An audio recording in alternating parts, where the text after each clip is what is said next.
आहिस्ता आहिस्ता गुलामान मोहम्मद इकट्ठे होने लगे।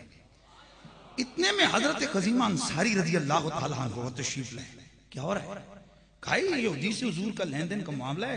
वो कह रहे गवाह लाएं। आप आगे बढ़े। कहा मैं गवाही देता हूं कि हुजूर के साथ ये मामला ऐसे ऐसे हुआ है, सौदा हो गया। खैर मामला निपट गया, मामला सही हो गए। अब मेरे रसूल का इख्तियार देखिए, मेरे नबी की पावर देखिए, मेरे मुस्तफा का मकाम देखिए। अल्लाह का कुरान कहता है जब कोई मसला हो ना तो दो अकल वाले गवाह तब मसले की गवाही दे सकते हैं। मेरे मुस्तफा करीम मुड़े, ओ मेरे गुलाम खुज़ैमा अंसारी, इतना बताओ क्या तूने जो गवाही दी है क्या तूने देखा है अपनी आंखों से? अर्ज की या रसूल अल्लाह देखा तो नहीं है, लेकिन हुजूर मसला ये है आपने हमें जन्नत की खबर दी, हमने आंखें बंद करके जन्नत को मान लिया, हालांकि देखी नहीं है जन्नत, दोज़ख देखी नहीं मान ली, फरिश्तों को देखा नहीं मान लिया, किताबें आई नहीं हमारे पास, हमने उनको उस तरह हाल में पाया नहीं, मान लिया, पैगंबरों से मुलाकात नहीं की, हुजूर आपकी जुबान से सुन के हमने माना, जन्नत आपके कहने पे मानी, दोज़ख आपके कहने पे मानी, और कायनात का रब देखा नहीं मान लिया।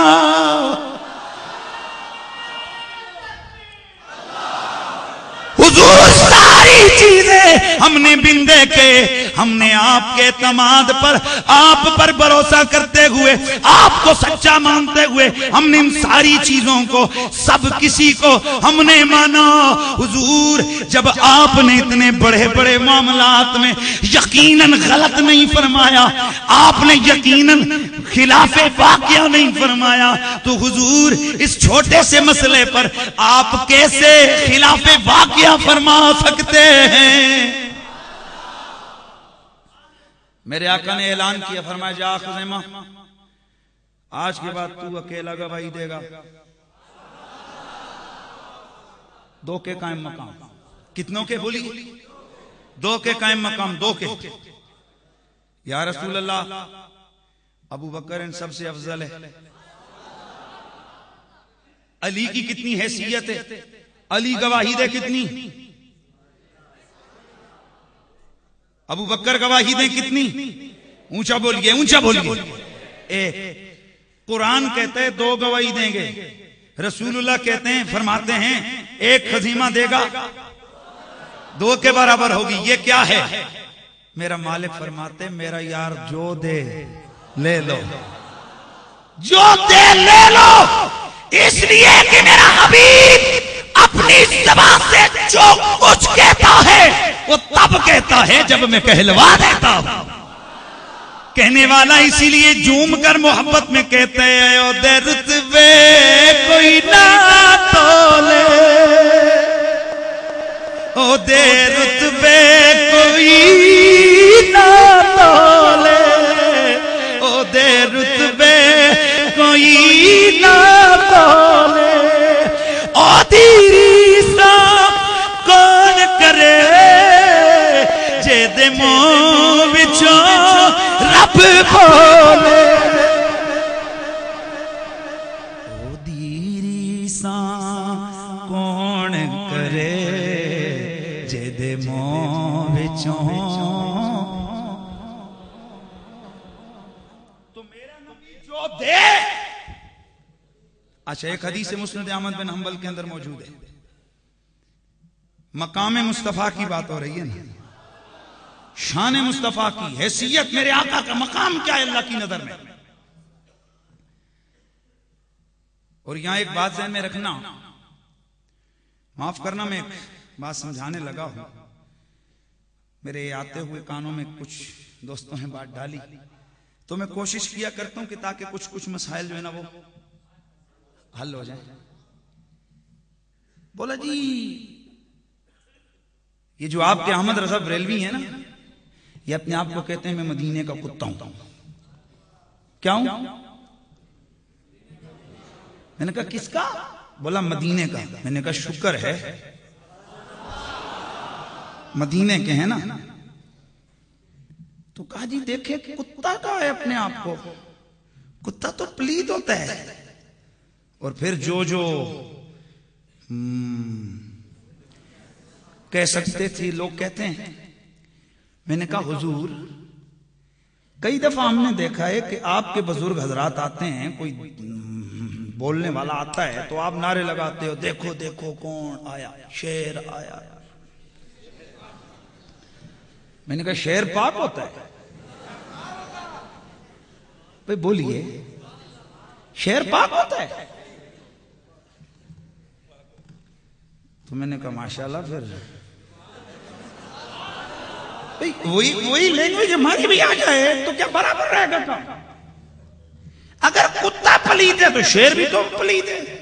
देखिए आप मौलवी हैं, आपको पता है कि जो ये शेर है ना, ये शेर उसकी पाकी प्लीति की वजह से नहीं कहते, बल्कि शेर इसलिए कहते हैं कि शेर के अंदर एक वसफ होती है ना बहादुरी वाली, तो जो बहादुर हो ना उसको क्या कहते हैं?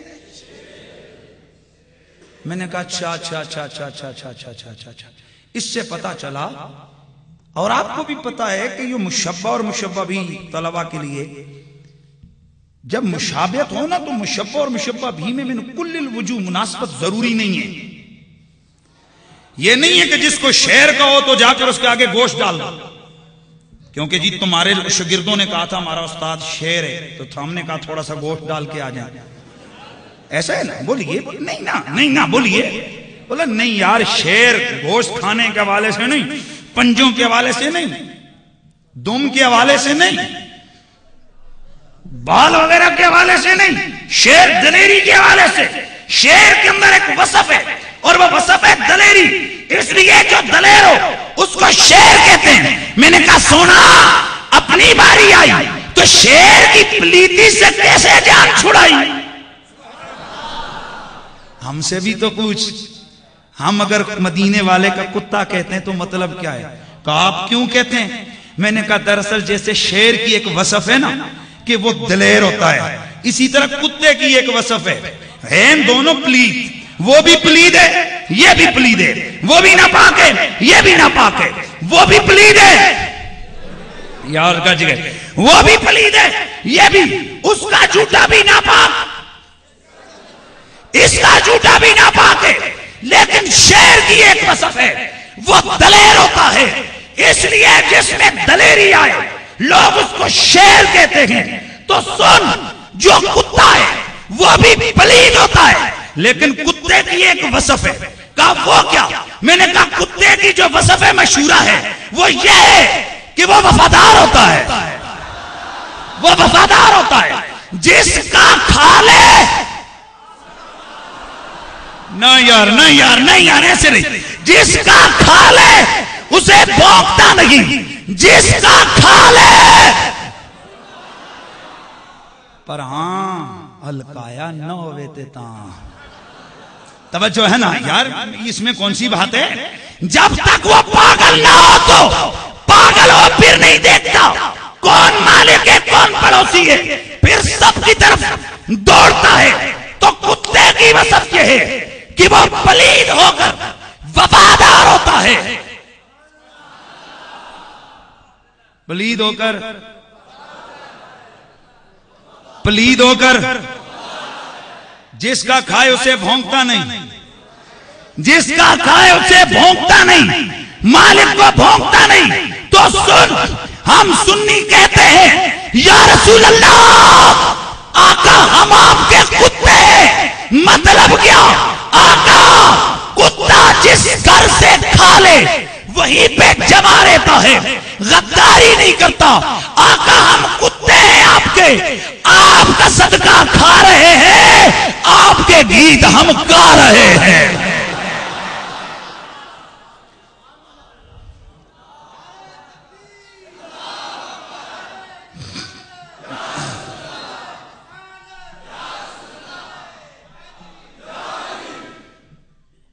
या रसूल अल्लाह, हम आपके वफादार हैं, गद्दार।